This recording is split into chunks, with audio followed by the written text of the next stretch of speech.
ఒక ఇల్లు కొంటున్నామంటే, ఒక జనరేషన్ మొత్తం అక్కడే ఉండబోతుందని అర్థం. అలాంటి ఇల్లు కోసం మనం ఎన్ని జాగ్రత్తలు తీసుకున్నా తక్కువే. ఈరోజు ఈ వీడియోలో మనం చూడబోయే ఫ్లాట్ వచ్చేసరికి 1410 SFT 2 BHK east facing flat.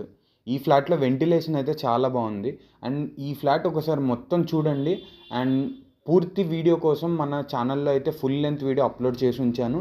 అదొకసారి చెక్ చేయండి. ఇదేమన్నా మీకు నచ్చినట్టయితే డిస్క్రిప్షన్‌లో కాంటాక్ట్ డీటెయిల్స్ నేను ప్రొవైడ్ చేస్తున్నాను. మీరు ఒకసారి చెక్ చేయండి. అండ్ మరిన్ని ఇలాంటి వీడియోస్ కోసం మన ఛానల్‌ని సబ్స్క్రైబ్ చేసి పెట్టుకోండి. ఇలాంటి ప్రాపర్టీస్ మీ ముందుకు తీసుకురావడానికి ట్రై చేస్తూ ఉంటాను. Thank you.